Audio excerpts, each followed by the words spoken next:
今天吃什么？咱们来做个鲜虾云吞，您也可以叫它馄饨。为什么呢？一会儿咱们边做边说。这个馄饨和云吞到底是有什么差别？您这个鲜虾云吞呢，可以做成这个馄饨汤，或者做馄饨面。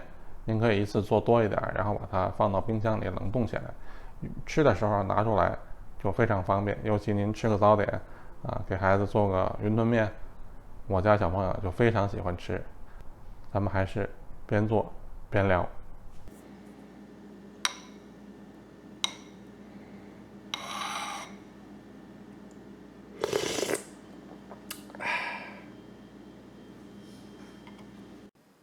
馅儿的部分和我们普通的包子馅儿差不多虾也可以放进去，用虾仁，不要太大。然后呢，我们这个比普通的包子馅儿要稍微打多一点水，让它更湿润一点。皮的部分，我们呢一般是用这个碱水皮，就这种皮呢相对来说比较薄一点。另外呢，煮熟了之后，这个馄饨到嘴里呢比较柔软，比较滑顺。广东的这种云吞基本都是用碱水皮。包的时候呢，其实也很简单。那么有些人呢包成这个元宝形或者叫猫耳朵我的这种包法呢是这个饭店的包法也是这个广州或者香港的这个云吞的包法您给它上上馅，保证里边有一个虾然后把它这个角斜着折一下，不要让角重叠起来，然后从两边把它给它折起来，像这样折叠一下，把角错开，然后从中间在两边给它折叠，最后再捏一下，这就可以了。您不用担心，这个肯定是不会破的，因为我们的馅里边水分比较多，而且皮上呢还有淀粉，它会帮助您把这个馅呢粘到非常的结实，不会破的。这个馄饨和云吞其实它是一种东西。中国从西汉的时候就开始吃这个面食，那个时候所有的这个面食都是蒸的，都叫饼。如果这个蒸的这种面食里边有汤的，他们叫汤饼。到东汉的时候，这个蒸的、煮的、烤的才分开。早期的时候呢，因为这个饼里边有馅儿，外边看不见，所以他们把这个东西呢叫混沌。再后来就逐渐演变成了馄饨。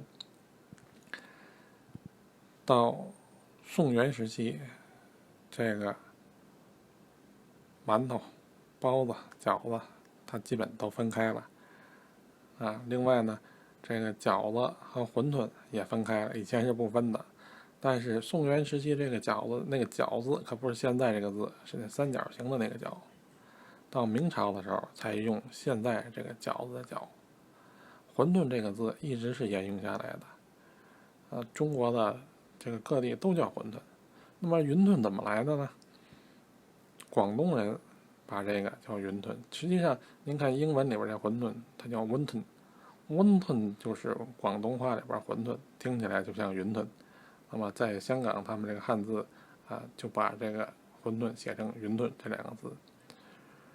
那么其他的地方也有这样的东西，比如说四川有抄手福建有这个叫扁食肉燕。